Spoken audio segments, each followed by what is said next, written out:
Сәлеметсіздер ме балалар? Біздер бүгін дейтін вертикал қозғалған денелердің қозғалысын қарастыратын боламыз. Ең бірінші біздер дейтін координаты теңдеуін қарастырайық. Біздер бұл жерде x бойынша координаты өзгермейді, тек қана вертикаль болғандықтан. Біздер вертикаль бойынша қозғалыс, яғни біздерде y-тің уақытқа тәуелділік теңдеуі біздер дейтін жазатын болсақ плюс v0 y-ті мына жерде плюс АY Т квадрат бөлінген 2 болады. Бұл жерде біздерден вертикал қозғалғандықтан біздерде вертикал бағытта ауырлық күші әрекет етеді. Кез келген нүктесінде болмасын. Сондықтан біздерде мына жерде AY-ті G-ға тең деп есептеп алсақ болады. Енді қараңыздар. G біздерде әрдайым төменге қарай бағытталған. Сондықтан біздерде y бойымен қарастырған кезде бұл координаты теңдеуін, сонда біздер y тең болады y0. Мына жерде жылдамдықтың бағытына байланысты әртүрлі деп қарай бересіңдер. Бұл жерде плюс немесе минус деп алсақ болады. v0 y т мына жерде әрдайым минус gt квадрат бөлінген 2 деп қарастырсақ болады. Сонда бізде мына теңдеуді, яғни бұл жерде қолдануымыз керек болады.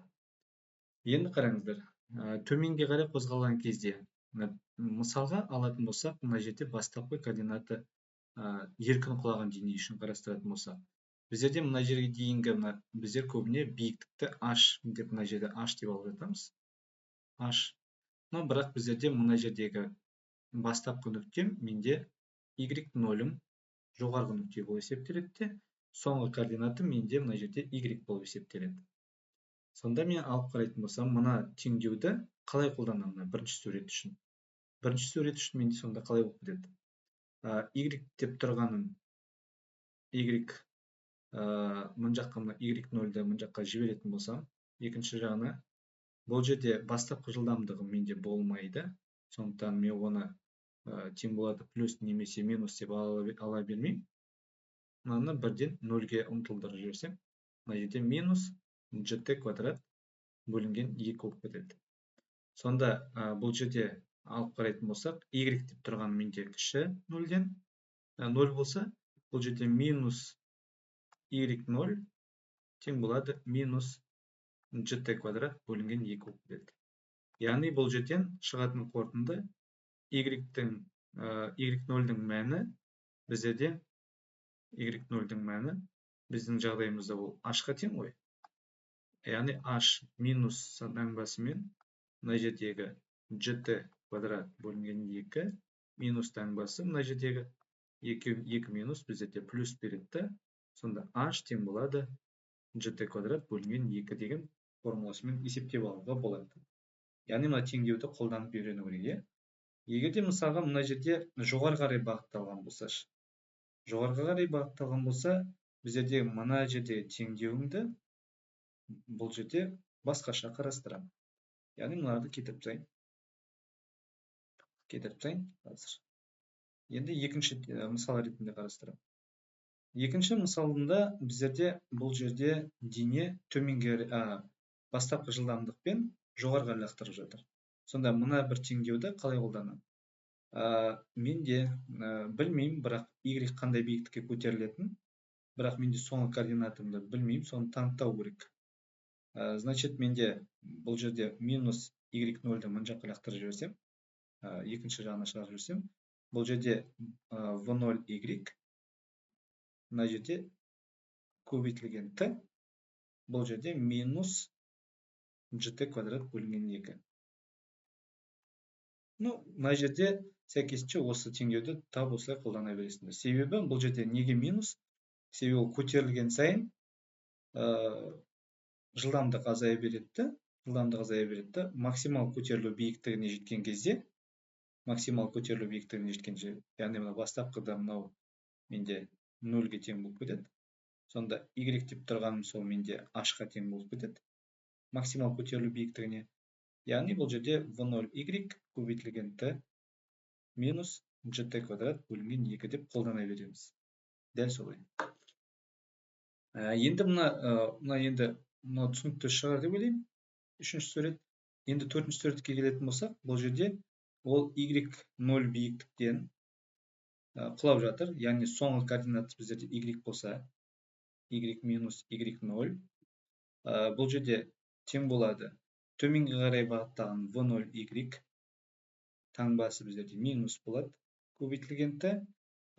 Төменге қарай түскен сайын, оның g мәні y-ке қарама қарсы, сондықтан минус gt квадрат деймін.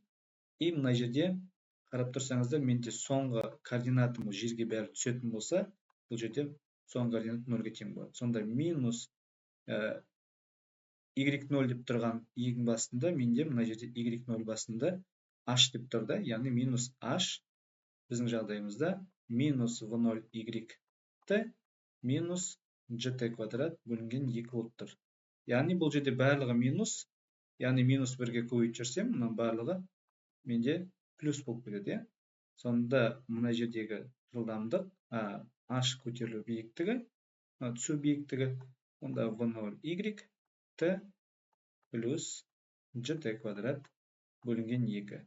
Бұл жерде көп оқушылардың шатыстыратыны, бұл жерде негізінен барлық жерде де минус деп ала береміз. Бірақ мына бағытына байланысты мына жерде таңбалары биткізіп өзгеріп отырады. Y-тің таңбасына батысты. Яғни төменге қарай қозғалған кезде біздер білеміз, үдемелі қозғалған. Бірақ Y проекциясына қараған кезде бұл жерде әрдайым бұл жерде минус деп қарастыра беру керек.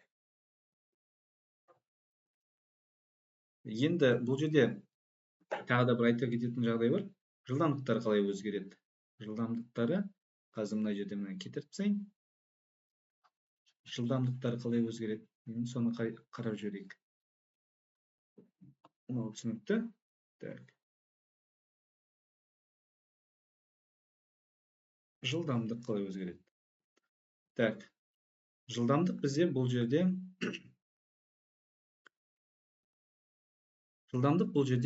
біздерде VY сәйкесінше бұл жерде мен білмеймін қалай өзгеретінін уақыт бойынша.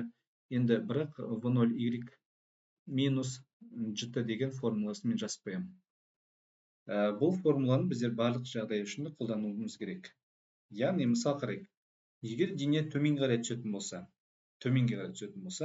яғни мына түсер моментінде, түсер кезінде, яғни мен біліп тұрмын, бұл жерде VY, яғни Y-ке қарама қарсы, минус сонда VY болады. Тең болады, бастапқы жылдамдығы менде 0, оны жазбасам да болады. Мына жерде минус GT болады. Сонда мына минус, яғни екеуі қосылып кетеді де, просто VY тең болады GT болып қала береді. Енді түсінікті ол бірінші жағдай үшін, Екінші жағдайда мына жоғары көтеріп бара жатыр. Мына бірінші жағдай. Екінші жағдай. Жоғары көтеріп бара жатыр. Яғни дене жоғары көтерілген кезде бұл жерде жылдамдық бастапқы жылдамдық, соңғы жылдамдығын, яғни максималды көтерілу кез келген жылдамдығын табатын болсам, яғни менде бұл жерде V0Y, V0Y бастапқы жылдамдығы жоғарылақтырған кезде минус сәйкесінше GT болады. Себебі бұл жерде G төменге қарай жылдамдық кемей береді. Сәйкесінше бұл жерде, яғни кез келген жер үшін мына жерде бағыттарын ескеру керек болады. Мысалға, бастапқы жылдамдықпен төменге қарай лақтыратын болсақ, яғни соңғы жылдамдығын табу үшін ол біздерде минус болып келеді. Себебі мына жерге түскен кезде жылдамдығы минус VY болады. Себебі Y-ке қарама қарсы. И бұл жерде V0Y мына жерде де менде минус болады, алдында таңбасы. Минус GT болады. Яғни бәрі минусқа көбейтіп жүрсек, VY тең болады V0Y плюс GT. Яғни осы жерден көруге болады, төменге қарай түскен сайын жылдамдық арта береді, яғни үдемелі қозғалатындығы. Жақсы, олай болса, сабақ аяқталды. Сау болыңыздар.